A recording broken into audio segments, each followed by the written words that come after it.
So when you have this kind of essentially population transformation, it changes not only the present and the future, but it even changes the past, because the past has to be retrospectively brought into line with some kind of new national narrative. Segment 3, civilizational exhaustion. Again, America alone. Quote, "A suicide bomber may be a weak weapon, but not against a weak culture."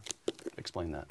Yeah, essentially, Islam has bet that we have expensive toys. We've got the best kind of aircraft carriers. We've got the best kind of tanks. We've got the smart bombs.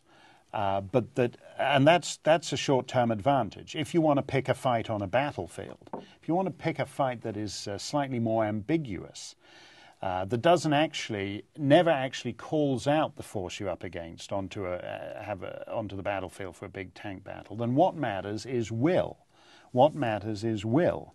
And they have bet that the West does not have the will to defend itself.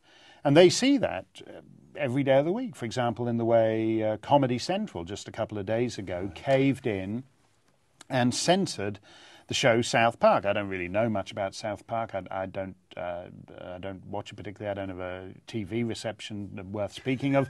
But one thing I do know is that 10 years ago, South Park was able to do a Muhammad joke, and it went on the air, and it was broadcast, and nobody threatened to kill anybody over it. Right. What has happened since then is that we have taught these people the lesson that if you threaten to kill and you threaten to murder and you threaten to intimidate, you don't actually have to kill or murder anyone. The culture will just cave anyway. All right. You identify a couple of sources of this civilizational exhaustion. Let me try to ask you for an explanation of each.